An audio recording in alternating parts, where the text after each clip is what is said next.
여러분 다 안녕하십니까? 하나님의 평강이 함께 하시기를 축복합니다. 목사 노릇한 지가 오래됐는데요, 이렇게 예배 시간에 담임 목사 청빙을 위한 무슨 특강 이런 거 하는 거는 오늘 처음입니다. 이런 걸 요청하는 교회도 없고 또 누가 이런 생각을 하겠습니까? 저도 정말 특별한 경험을 하는 것 같습니다. 아마 저를 오라고 말씀하신 이유가 한 2년 전에 우리 서울로의 장로회에서 수련회를 모였을 때 제가 몇백 명 모이신 장로님들 모셔서 목사님들을 어떻게 청빙해야 되는지, 또 목사를 청빙하는 장로님들의 마음이 어떠하셔야 되는지 그런 얘기들을 했었거든요. 아마 그런 일로 인해서 저를 오늘 와달라 이렇게 말씀하신 것 같습니다. 그런데 여러분, 무슨 특강도 중요하고 여러 가지 청빙을 위한 절차도 중요하지만 제일 중요한 것은 하나님께서 여러분들에게 한 분을 보내주시는 겁니다. 그렇죠? 그게 제일 중요한 것이고 하나님의 뜻을 구하는 것이 가장 중요하다, 이렇게 말씀드릴 수 있겠습니다. 또 시간도 제한되어 있기 때문에 저는 여러 가지 얘기를 하기보다는 우리의 중심에 관련된 말씀을 좀 드리려고 합니다. 제가 어렸을 때 초등학교 시절에 학교에 갔다 오면은 어머니께서 안방에 교회 권사님 또 집사님들 한 10여 명하고 둘러 앉아 계신 겁니다. 그래서 옆에 가서 쪼그리고 앉아 있어서 보면은 막 치마를 걷어 올리시고 몸빼 바지를 뒤져서 거기서 돈이 막 나오고 들어가고 그래요. 그리고 연필 끝에다 침 발라가지고 수첩에다가 뭘 쓰고 그래요. 그래서 제가 멀뚱히 보고 있으면은 하여튼 뭔가 돈거래가 이루어지고 있다는 것을 알 수 있는 거죠. 그래서 그 권사님 집사님들이 돌아가신 다음에 어머니한테 여쭤봅니다. 아니, 오늘 모여서 뭐 하시는 거냐고, 권사님 집사님들이. 그랬더니 저희 어머니께서 개 하는 거야, 개. 여러분, 옛날에 개를 많이 했거든요. 그래서 제가 또 학교에서 배운 게 있다 보니까, 아니, 우리 선생님한테 배우니까 개 그거 좋은 게 아니라던데 은행을 이용해야지 개 그런 거 하면 안 된다고 선생님이 그러시던데, 이렇게 제가 얘기를 하면요, 저희 어머니께서 저한테 꽃밤을 주면서 조그만 게 모르면 가만히 있어, 지금 주의 일 하는 중이야. 그래서 제가 더 이해가 안 됐어요. 아니, 무슨 개 하면서 개, 여러분 오야 그런 거 아십니까? 돈 주고받고 뭐 이렇게 하면서 그게 무슨 주의 일인가 이렇게 생각했더니 이게 목사님 오박이에요, 오박에. 목사님 오버코트가 다 떨어져 가지고 나들나들하고 너무 낡았기 때문에, 그래서 뜻있는 분들이 모여가지고 그 돈을 모아서 목사님 옷을 한 벌 맞춰드리기 위한 기회를 한다는 거예요. 그러니까 옛날에 다 우리나라가 가난하고 교회는 더 가난할 때 목사님들이 양복이 다 닳아서 떨어지고 구두창이 떨어진 걸 또 다시 수선해서 신고 그러던 때니까 이해가 되죠.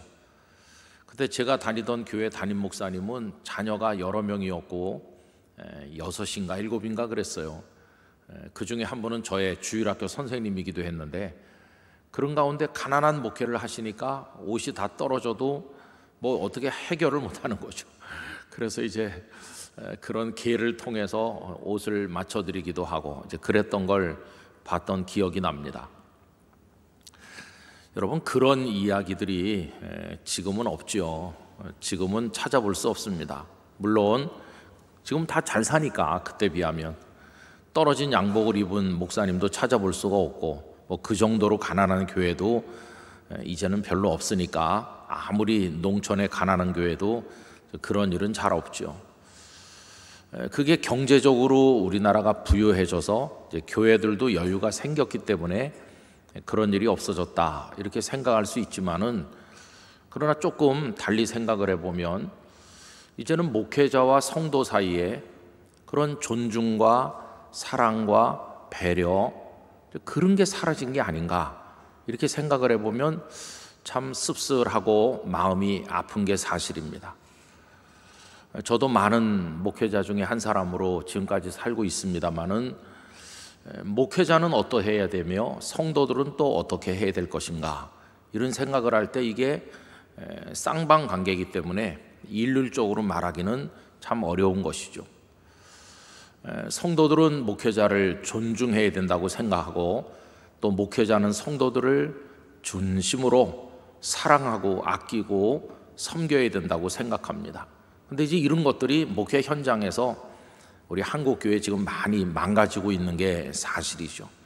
그래서 상처받은 성도가 너무 많은 거, 목사의 한 사람으로 죄송하게 생각하고, 그런가 하면 선지동산에 입학할 때 가졌던 목양의 비전들을 다 잃어버린 채로 그냥 방황하는 많은 목회자들을 보는 것 또한 마음이 아픈 일입니다.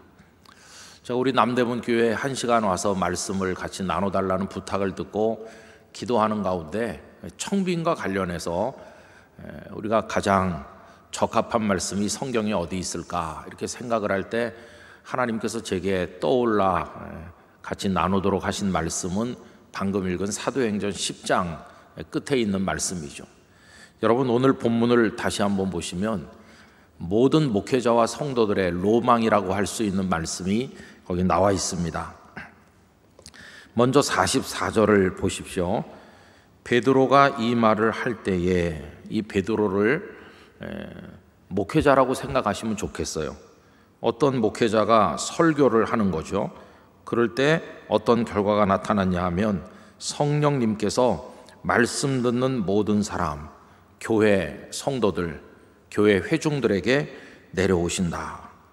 여러분, 여기 44절이 남대문 교회에서 매 예배 때마다 이루어지기를 축원합니다. 주의 종이 말씀을 전할 때 듣는 성도들에게 성령님께서 임하시는 거예요. 우리가 사실 예배한다고 할 때 1차적인 우리의 영적 목표는 하나님을 높이는 겁니다. 예배의 기본은 하나님을 송축하는 거죠.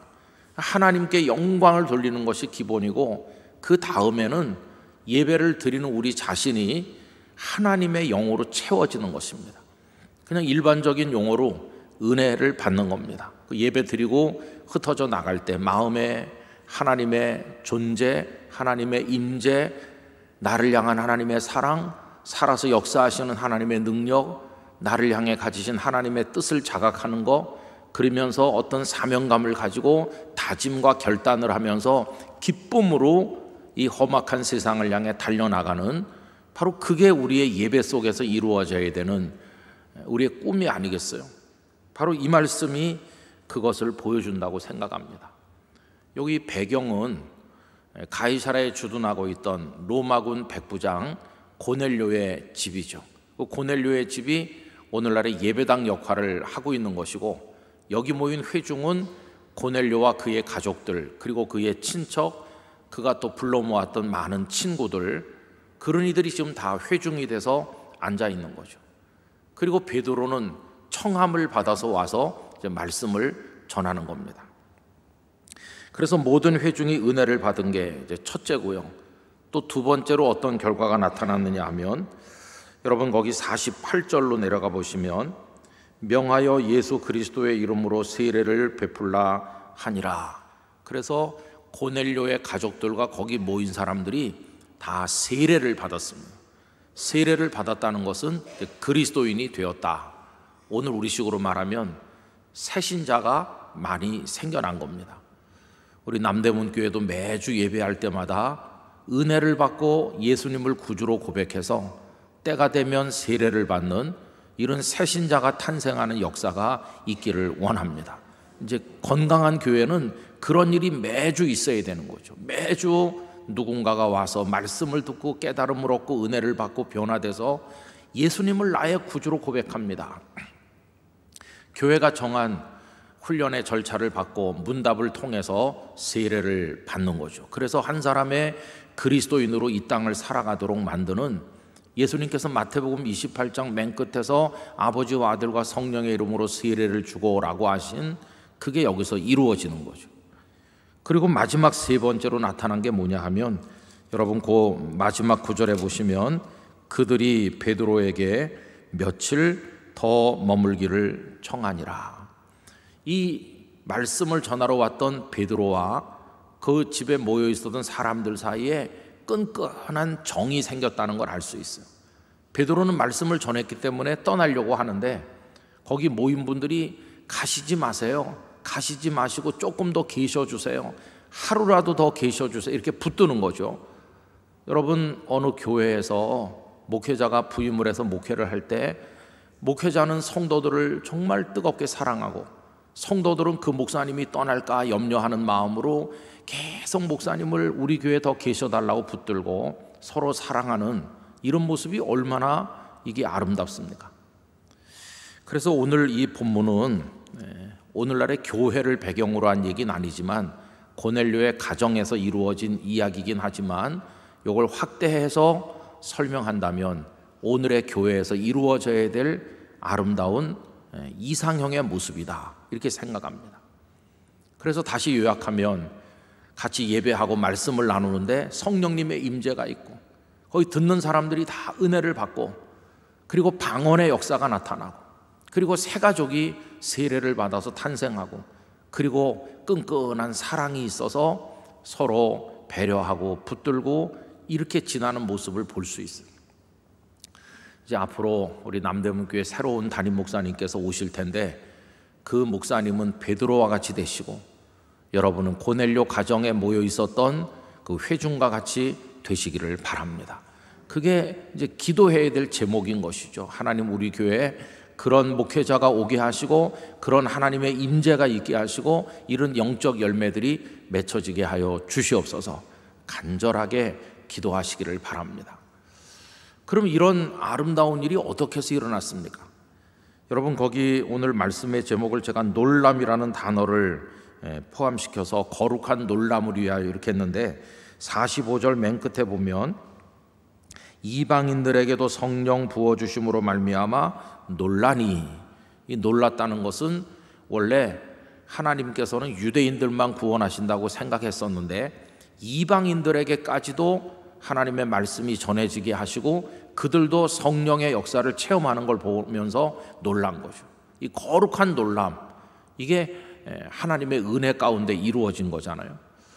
앞으로 우리 남대문 교회에서 모일 때마다 예배할 때마다 야, 하나님 우리 가운데 살아계시는구나, 우리 속에 이렇게 역사하시는구나 하는 거룩한 놀람이 있으시기를 바라는 거예요.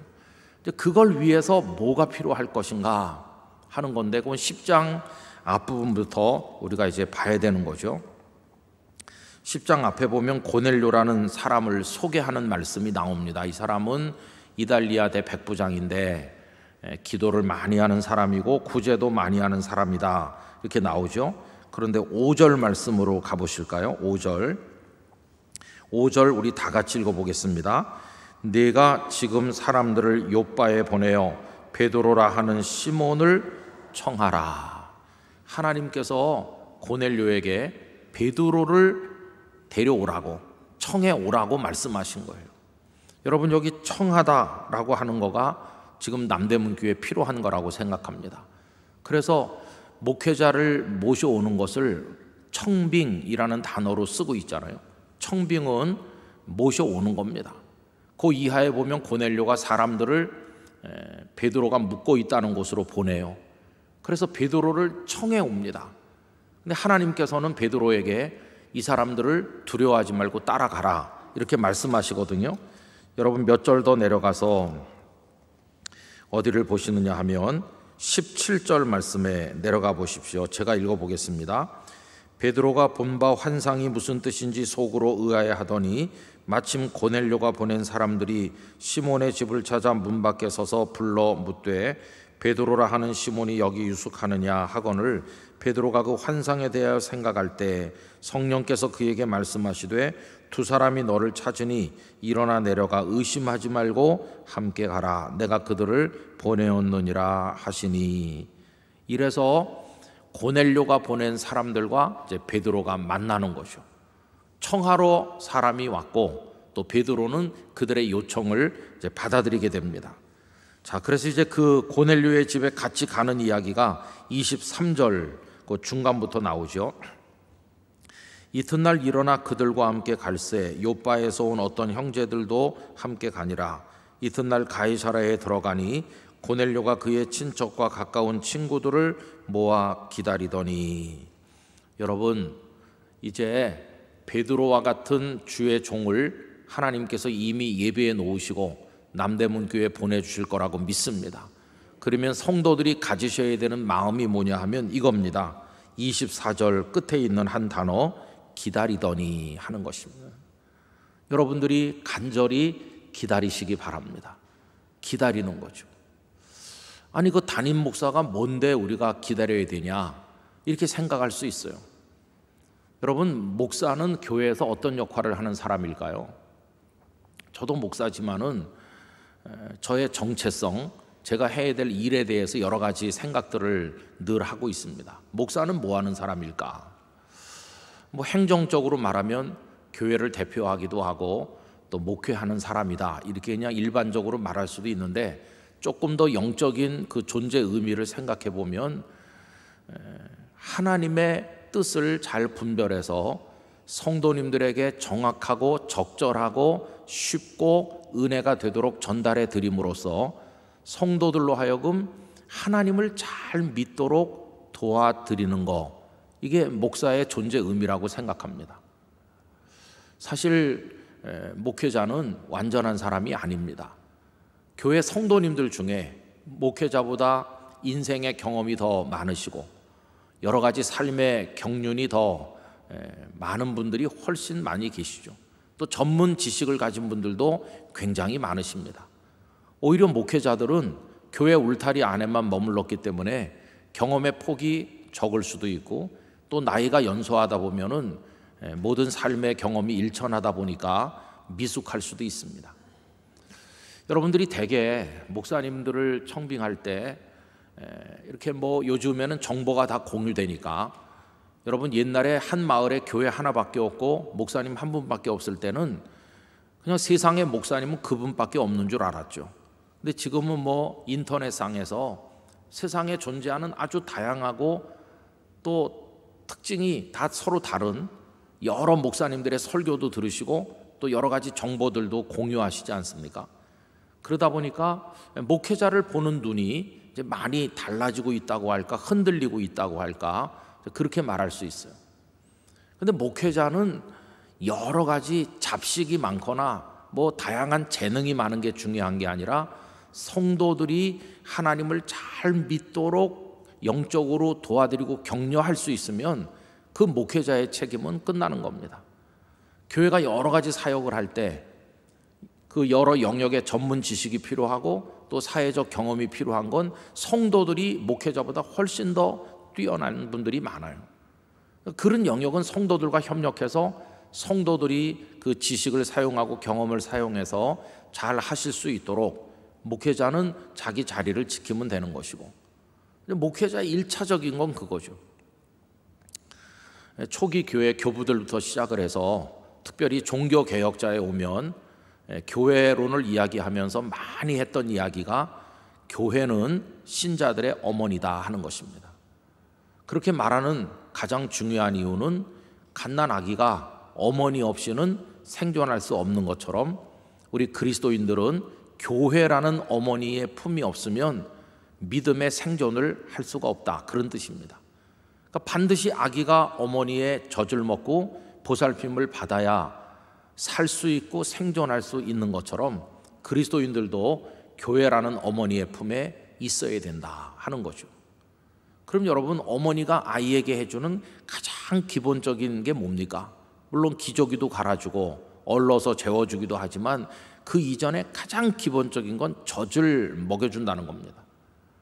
교회도 어머니라면 신자들에게 젖을 공급해야 되겠죠. 그때 그 젖은 말씀의 젖을 말하는 거죠.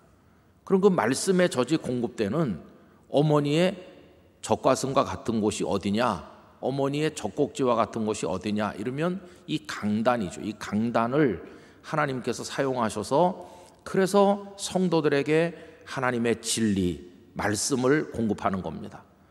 그래서 교회를 진리의 기둥과 터다, 이렇게 말한 거죠. 여러분들이 목사님을 청빙하실 때 화려한 스펙이나 뭐 여러 가지 다른 것에 현혹되면 안 되고, 이 66권 하나님의 진리의 말씀, 특별히 좁혀서 말하면 십자가와 부활의 그 피 묻은 복음을 정확하게 이야기할 수 있는지, 그게 가장 중요한 기준이 돼야 된다고 생각합니다.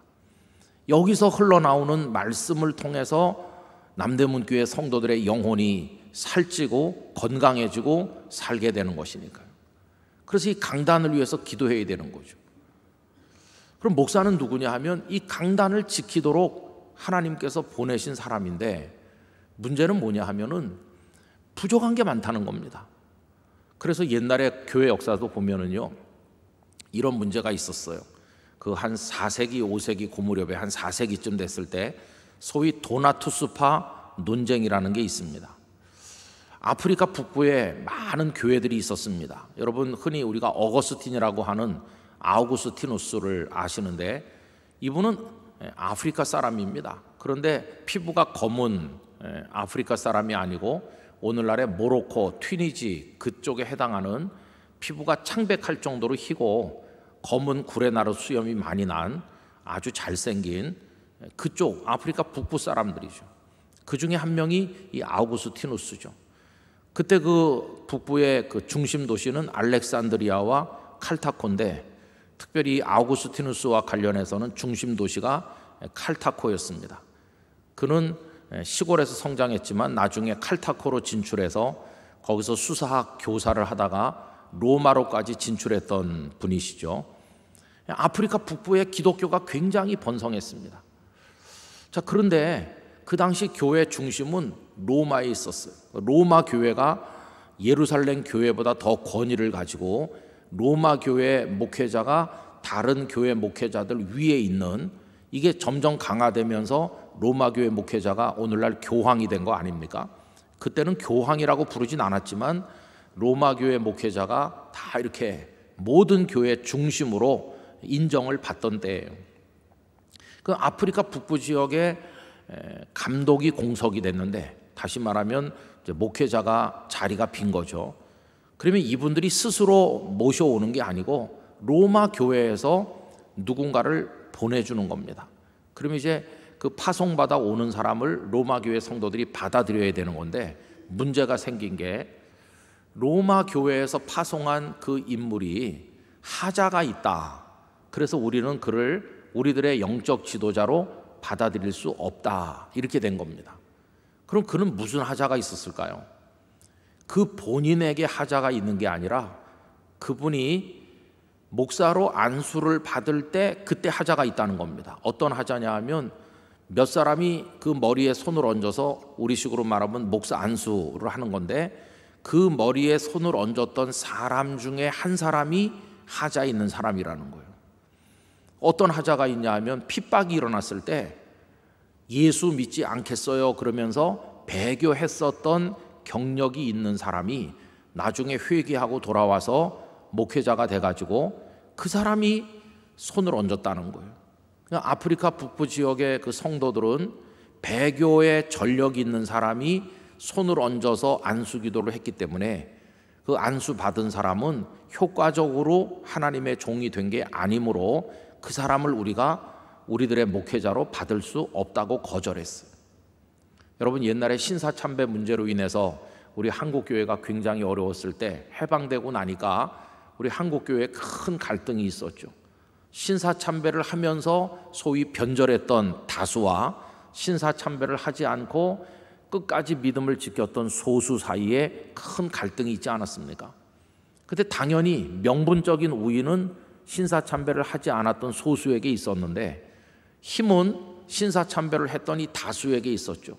그래서 많은 갈등 가운데 결국 고려파 장로교회가 분열해서 나갈 수밖에 없는 그런 아픈 상처를 우리가 가지고 있는데, 그와 비슷해요. 배교했던 경력이 있는 건 인정할 수 없다는 거죠. 그래서 이 사람 말고 다른 사람을 보내달라 이렇게 요청을 했습니다. 그러나 로마 교회는 아무 문제가 없으니까 그 사람을 받아들이라고 이렇게 했어요. 그래서 결국은 아프리카 교회와 이쪽이 충돌을 하게 된 겁니다. 그러자 아프리카 교회 지도자 중에 한 사람이었던 도나투스를 중심으로 한 많은 사람들이 당신들이 계속 그렇게 하면은 우리 스스로 우리의 지도자를 세우겠습니다. 이래가지고 스스로 지도자를 세우니까 로마 교회하고 아프리카 교회가 충돌하는 그런 일이 벌어지게 된 거죠. 그때 그 현장에 그 어거스틴이 있는 겁니다. 그 어거스틴은 나중에 그런 문제들에 대해서 뭐라고 얘기하냐면은 그 목회자가 하자가 있어도 그가 성부, 성자, 성령의 이름으로 베푸는 모든 세례는 유효하고 그가 하자가 있어도 그가 외치는 하나님의 말씀은 유효한 하나님의 말씀이다. 이렇게 가르쳤어요. 그러니까 하자 있는 사람에게 안수를 받았어도 그 사람에게 베푼 안수는 효과가 있는 거고 그 사람을 주의 종으로 받아들이라, 이런 식의 가르침을 어거스틴이 한 거죠. 그럼 어거스틴이 왜 그런 가르침을 했을까요? 그는 굉장히 중요한 걸 얘기하는데 교회를 거룩한 공동체라고 합니다. 거룩한 교회라고 하죠. 근데 어거스틴은 교회가 어떻게 거룩할 수 있느냐, 교회 거룩성의 근거가 뭐냐, 흔히 생각하면 거기 모여있는 구성원이 거룩하기 때문에 교회가 거룩하다고 생각할 수 있습니다. 그러니까 신사참배를 하지 않았던 사람들끼리 모이면, 신사참배 하지 않았던 사람들끼리 모였으니까 정결하고 거룩하다, 이렇게 말할 수 있을 것 같잖아요. 근데 여러분, 정말 그럴까요? 여러분, 온전하려면 어느 면으로 어떻게 보나 흠이 없어야 되는데, 신사참배는 하지 않았다 할지라도 나머지 영역에 있어서는 하나님 앞에 다 부끄러움이 있을 수 있잖아요. 그러니까 사람이 거룩해서 교회가 거룩해지려고 하면 그건 불가능한 거다. 왜냐하면 완벽한 사람은 한 명도 없으니까. 그럼 교회를 왜 거룩하다고 말하느냐? 어거스틴은 말하기를 교회가 거룩한 공동체라고 말하는 것은 교회의 머리 되시는 그리스도가 거룩하기 때문에 교회를 거룩하다고 말하는 거지, 그 구성원이 거룩하기 때문에 거룩한 게 아니라는 것이. 그래서 세례도 그렇습니다. 여러분, 우리가 어떤 목사님에게 세례받았느냐를 굉장히 따지고 그래요. 아주 명망이 있고 사람들이 존경하는 분에게 세례받은 분들은 평생 자랑합니다.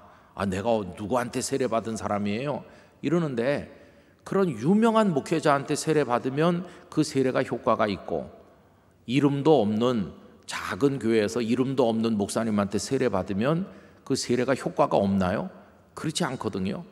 성부, 성자, 성령의 이름으로 세례를 베풀면 누구에게 언제 어디서 받았든지 간에 그 세례는 유효한 것이죠.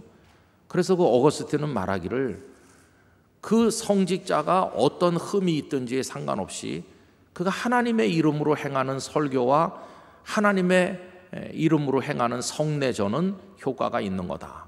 만약에 사람에게서 거룩성의 근거를 찾으려고 하면 이 세상에 거룩한 교회는 있을 수가 없는 것이고, 그리스도가 거룩하시니까 우리는 죄인일지라도 그리스도로 인하여 거룩한 교회에 참여하는 것뿐이다, 이렇게 가르쳤죠. 여러분, 나중에 16세기에 종교개혁이 일어났을 때 소위 세컨 헬베틱 컨페션이라고 제2 스위스 신앙고백이라고 유명한 신앙고백서가 있습니다. 거기 보면 이런 얘기가 나와요. 설교하는 사람에게 인간적인 흠이 있다 할지라도 그가 이 성경을 읽고 이야기한다면 그가 전하는 말씀은 생명의 말씀으로 받아들여야 된다, 그런 가르침이 있어요. 참 이건 대단히 중요한 거죠. 제가 부산에서도 목회하고 영락교회에서도 목회하면서 성도들에게 이런 말씀을 가끔 했습니다. 여러분, 설교하는 이 김은성 목사라는 사람이 흠도 티도 없고 완벽하기 때문에 여러분에게 설교할 수 있는 게 아닙니다. 여러분들이 저보다 훨씬 더 주님을 사랑하고 성도를 보면 오히려 제가 부끄러움을 느끼고, 이 목사가 저 집사님보다도 못하구나, 그렇게 느낄 때도 많습니다. 그럼에도 불구하고 제가 설교를 하는 것은 자격이 있어서 하는 게 아니라 하나님께 받은 사명 때문에 하는 것이고, 제가 부족할지라도 성령님께서 성도들에게 은혜 주실 줄 믿고 하는 겁니다. 그러니까 여러분들은 김은성이라는 사람을 보지 마시고 여러분을 사랑하셔서 말씀을 공급하시는 하나님을 사모하면서 은혜를 받으시기 바랍니다. 이런 얘기를 종종 하곤 했어요. 여러분, 이 얘기를 왜 제가 장황하게 말씀드리느냐 하면은 목사님을 청빙하는 마음이 딱 그래요. 여기 지금 베드로가 오셨잖아요. 그럼 베드로가 오셔서 말씀을 전할 때 성령께서 임하시고 이런 놀라운 일이 벌어졌는데, 그럼 베드로가 무흠해서 그런 일이 벌어졌나요? 그렇지 않습니다. 베드로는 예수님을 3번이나 모른다고 부인했던 사람이에요. 아까 말씀드린 맥락처럼 얘기한다면 신사참배도 했던 사람이고 그런 사람이에요. 배교도 했던 사람이고. 그런 사람이 어떻게 우리한테 와서 말씀을 전할 수 있나? 이렇게 한다면 베드로는 여기 등장할 수 없는 사람이죠.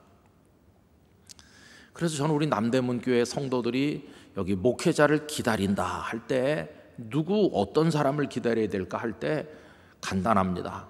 흠없고 완전한 사람을 기다리셔서는 안 돼요. 흠없고 완전한 사람을 기다리시는 게 아니라 그가 통로가 되어서 우리에게 은혜를 끼쳐줄 수 있는, 말씀의 통로가 되어줄 수 있는 하나님이 보내시는 사람, 그런 일을 저희가 맞이하게 하여 주시옵소서.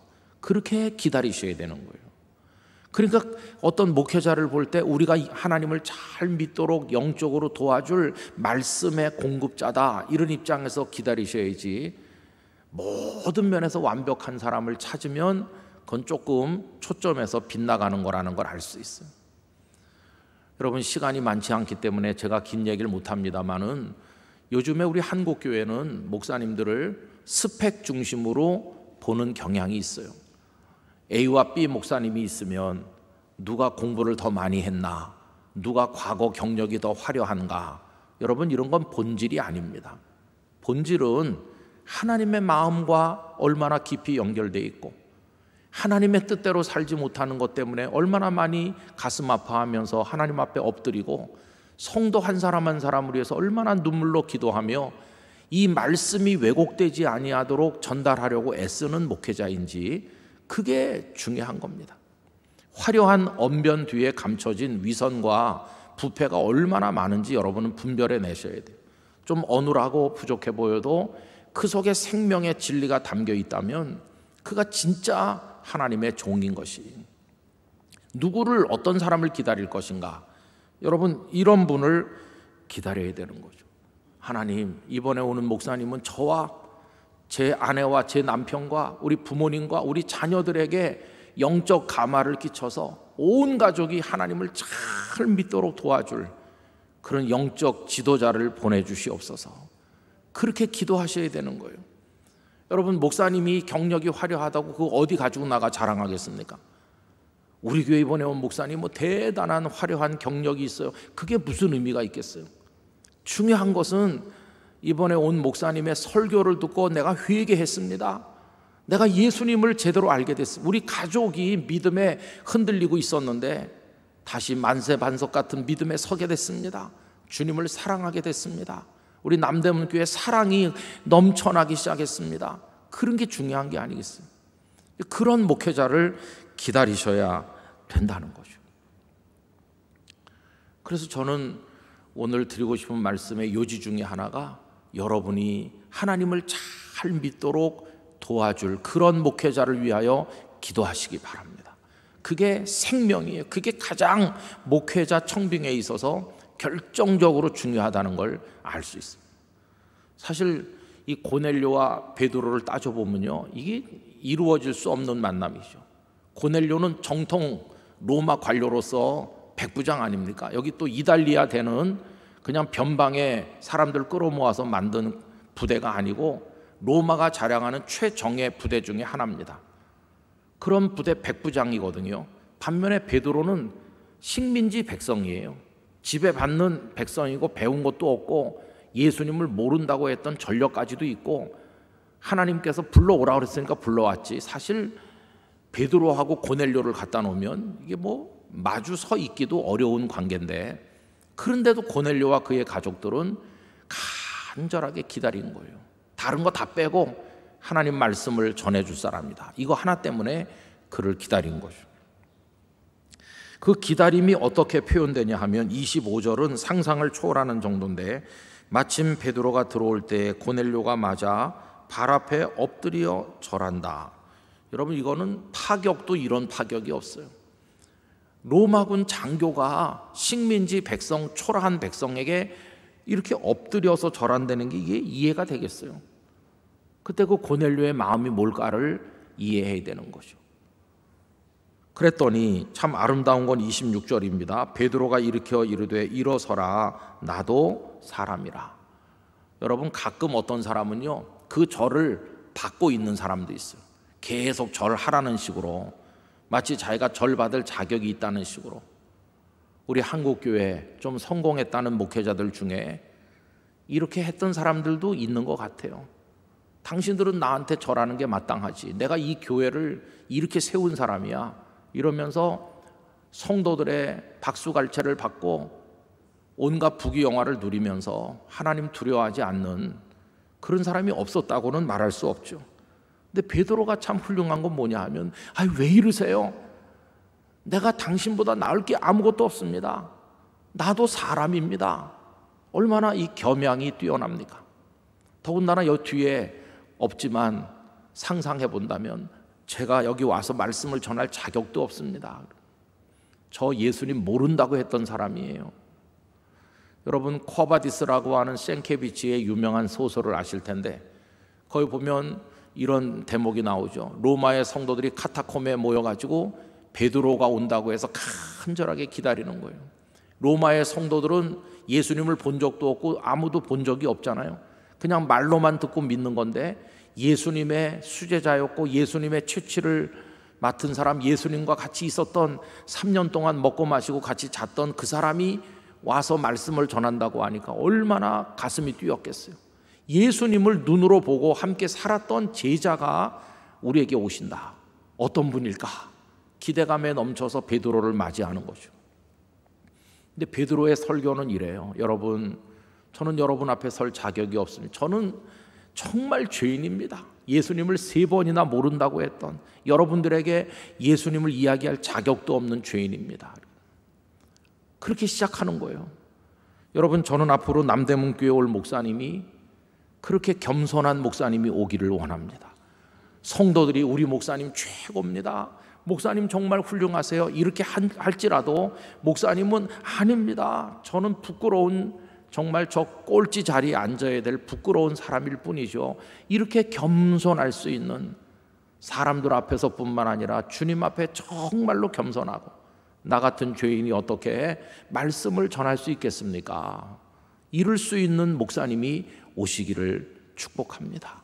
그리고 기도의 제목인 것이, 그거는요, 그 목사님들이 서류 제출한 거에 나오질 않아요. 서류 제출한데 자기 소개, 나는 극히 겸손합니다. 그런 사람 절대 모셔오면 안 되는 거죠. 진짜 겸손한 사람은 겸손하다고 말을 안 하거든요. 그러니까 그 서류 그거 보고 알 수가 없어요. 그거 뭐 이력서 보고 사람을 어떻게 알 수 있나요? 그래서 여기 지금 베드로와 고넬료를 연결시켜 주는 분은 하나님이시잖아요.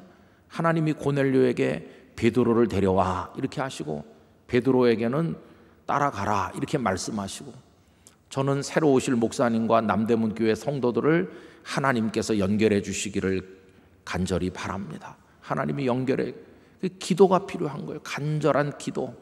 그러면서 이렇게 기다리고 있으면 베드로같이 겸손하고 하나님의 말씀을 잘 전해서 성도들에게 하나님의 성령이 임해서 모두가 깜짝 놀랄 은혜를 받는 그런 역사가 이루어질 줄로 믿습니다. 그래서 모든 성도들이 말을 아끼고 하나님이 보내주는 한 사람이면 되잖아요. 여러 명이 필요한 게 아니라 딱 한 명이면 되잖아요. 저는 영락교회 목사로 이제 지난 주일로 만 6년을 꽉 채우고 돌아오는 2월 18일은 7년 차가 시작되는 날입니다. 제가 2018년 2월 18일에 첫 설교를 시작했으니까요. 그 바로 전주 2월 11일까지는 부산에 있는 교회에서 27년 11달을 목회했습니다. 그 27년 11개월을 그 교회에서 목회를 했어요. 그 마지막 설교가 2월 11일이었고 그 중간에 구정이 들어 있었는데 구정 연휴 동안에 짐을 싸가지고 2월 17일 토요일 날 부산에서 서울로 올라와 가지고 그 다음 날 2월 18일부터 영락교회에서 사역을 시작했습니다. 저는 부산과는 아무 연고도 없고 그저 서울에서 나서 서울에서 산 사람이죠. 저희 부친은 평양에서 피난 내려오셨고 북한에다가 할머니, 아내, 아들 셋, 딸 넷을 놓고 홀로 피난 내려오신 불쌍한 분이십니다. 폐인처럼 떠돌아다니다가 많은 사람들의 충고를 받아들여서 어떤 여성을 만나 재혼을 하셨고 그리고는 올라와서 정착한 곳이 충무로 2가 16번지 거기다가 천막을 하나 치고 신혼살림을 시작하시면서 이북에서 온 사람들이 많이 다닌다는 영락교회를 출석하셨습니다. 저는 그 영락교회에서 태어났습니다. 그 천막집에 살면서. 그래서 6살까지 영락교회 교인으로 있었던 사람이죠. 하나도 기억은 나질 않습니다. 그리고 이제 제가 2살 되던 어느 날 제 어머니께서 제 동생을 낳으시고 아침에 낳고 낮에 돌아가셨습니다. 그런 비극도 또 있었어요. 그러면서 저희 어머니를 영락교회에서 장례를 해주셨습니다. 그리고 제 동생은 아기가 없는 친척집에 보내서 그 집 아들이 됐고 아버지와 저는 그 영락교회를 6살까지 다닌 거죠. 그 중간에 이제 저를 키워서 목사 되게 하겠다는 어떤 분이 오셨는데 그분이 12년 전까지 저희 어머니로 살아주신 소중한 어머님이시죠. 그리고 6살 때는 저 멀리 영등포 쪽으로 이사를 갔기 때문에 교통이 불편해서 영락교회를 더 이상 다닐 수가 없어서 그 가까운 곳에 그냥 다녔습니다. 거기서 초중고등학교 다니고 대학을 다니고 이제 신대원에 입학을 했죠. 근데 신대원에 입학을 해서 3년 동안 영락교회 한경직 목사 기념 사업회에서 저에게 3년 동안 풀 스칼라십을 주셨습니다. 그 한경직 장학생은 정말 잘해 주셨어요. 등록금 전액에 기숙사비, 책값, 밥값, 용돈까지 얹어주는 그런 장학금을 제가 3년 동안을 받고 공부했고 그렇지만은 뭐 그 이후에 영락교회와 아무 관계도 없었습니다. 그리고 한 번도 가본 적이 없는 이제 부산에 가게 됐죠. 제가 부산에 가게 된 것은 신학교에 입학하는 날부터 이런 기도를 했기 때문입니다. 하나님, 제일 먼저 오라는 데 가서 거기가 어디든지 목회하겠습니다. 이렇게 했더니 그 부산 영도라는 섬에서 저를 제일 먼저 오라고 하더라고요. 사실 쉽게 간 건 아닙니다. 기도는 7년 8년 했지만 순종은 너무나도 어려웠습니다. 그래도 하여튼 그 기도한 그걸 뿌리칠 수가 없어서 그 교회 가서 자그마한 교회에서 시작했죠. 28년 정도 있으면 정이 들 대로 다 들고 누구네 집 숟가락이 몇 개인지도 다 알고 그때 교인이 얼마 되지 않았으니까요. 그러면서 이제 목회를 하고 있었는데 영락교회 장로님들께서 부산까지 찾아 내려오셔서 저를 와달라 이렇게 요청을 하셨고 그래서 두 교회 장로님들이 이렇게 대화를 하시고 저에게 가라 이렇게 부산의 장로님들이 말씀하시고 그래서 저는 이 교회에 왔습니다. 그리고 부산의 장로님들은 저에게 목사님이 후임 목사를 한 명 데려다 놓고 가시죠. 그래서 제가 어떤 분의 추천을 받아서 저도 모르는 한 번도 본 적이 없는 분을 제 후임으로 추천을 하고 그분도 2월 18일에 그 교회에서 설교를 했습니다. 그래서 양쪽 교회가 공백이 한 주도 없이 시작을 했어요.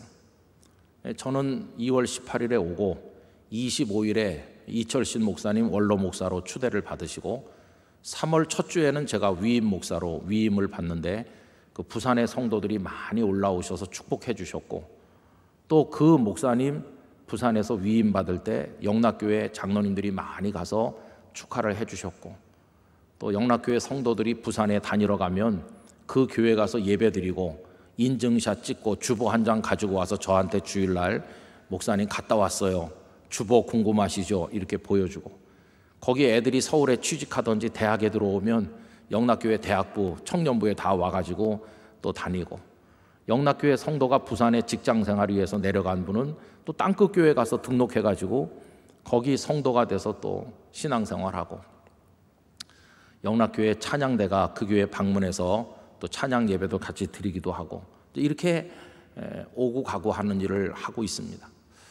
저는 지금 가만히 생각을 해보는 것이요, 내가 어떻게 영락교회로 오게 됐을까?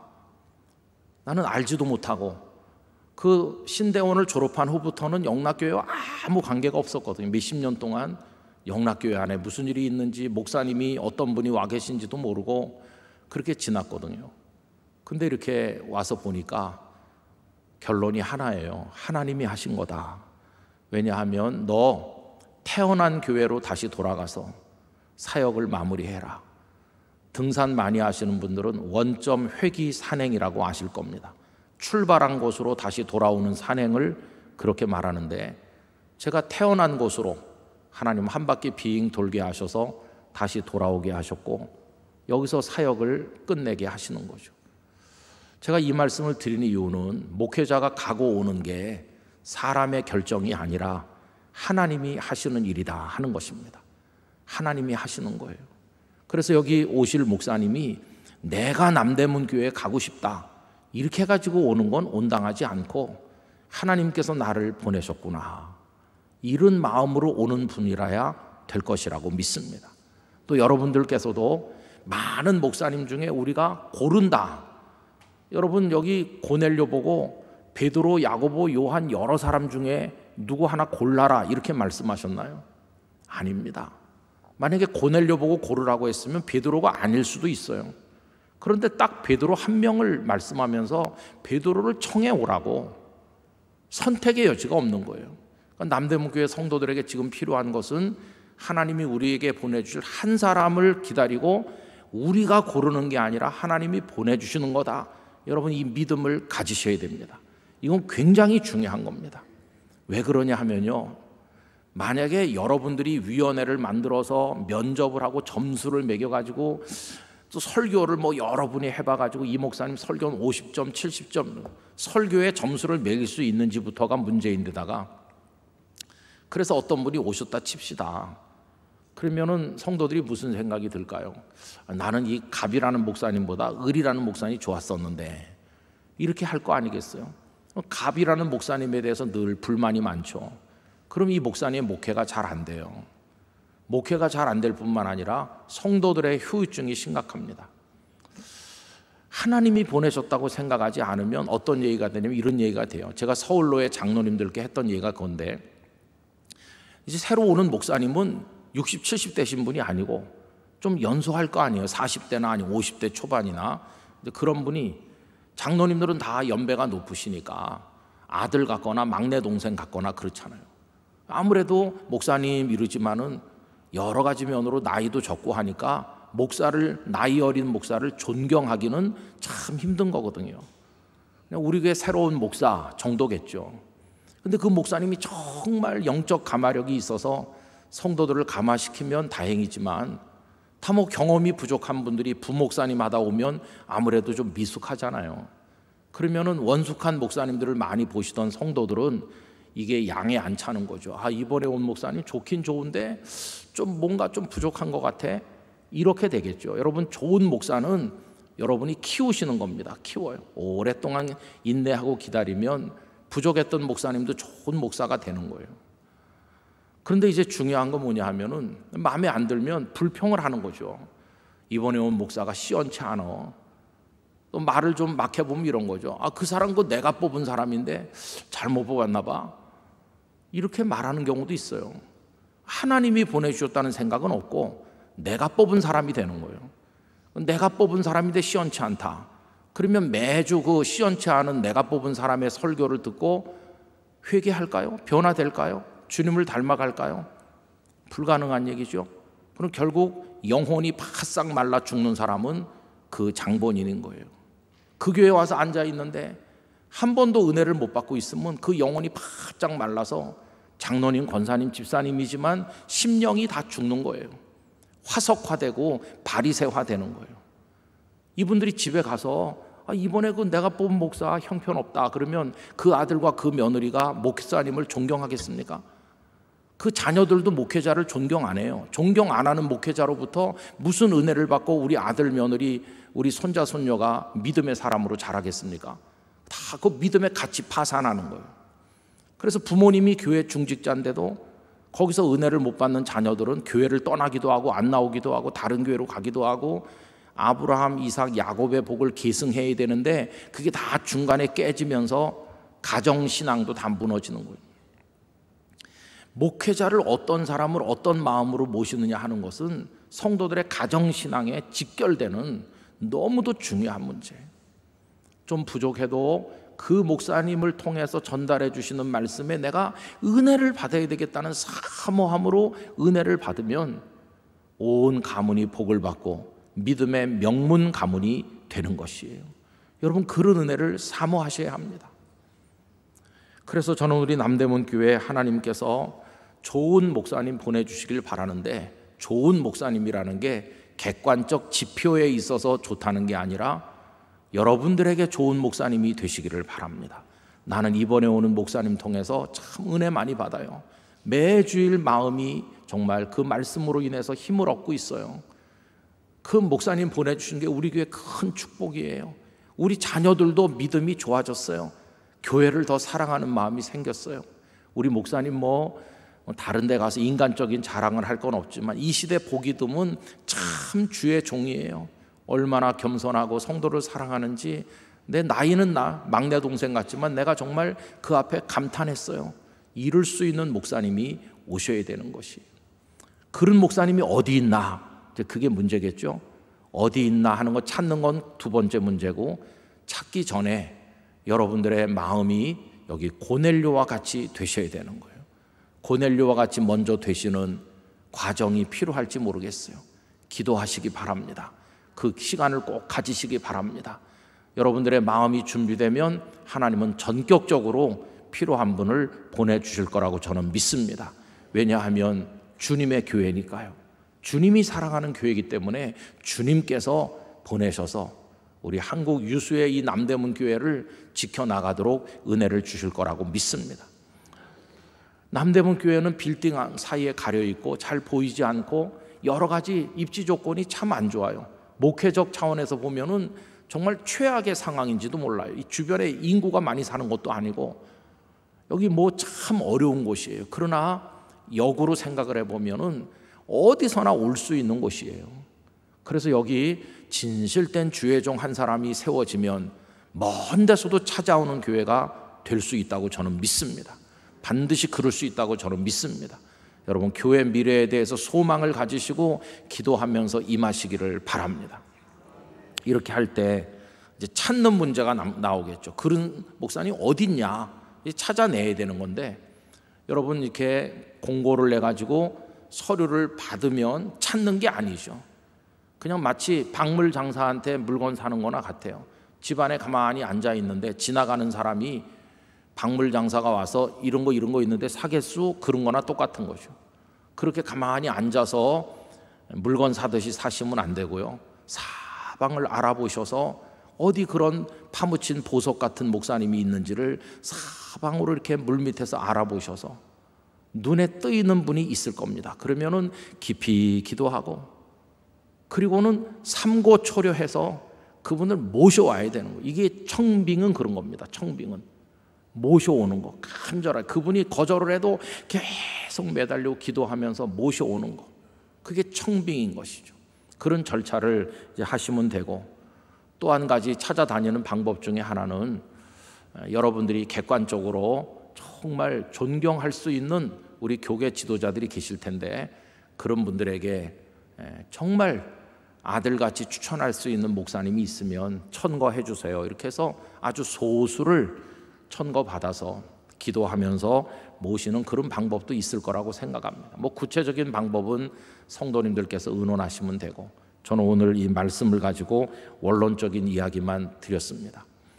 저는 오늘 와서 여러분들을 뵙고 이런 말씀 드리고 가는 것으로 끝나지 않고, 오늘 온 것을 계기로 해서 한 가지 약속을 드린다면, 제가 남대문 교회 좋은 목사님 청빙을 위해서 기도하겠다는 약속을 드립니다.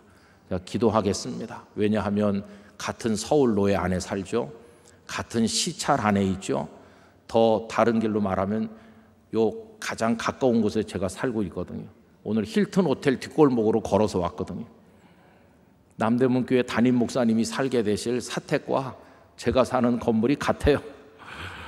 가까운 데 있고. 그래서 여러분들을 위해 저도 기도할 테니까 여러분들도 기도하시면서 앞으로 행복한 남대문교회, 주님이 기뻐하시는 남대문교회 되시기를 간절히 축복합니다. 기도하겠습니다. 거룩하신 아버지 하나님, 우리 남대문교회 하나님의 사람 주의 종이 필요합니다.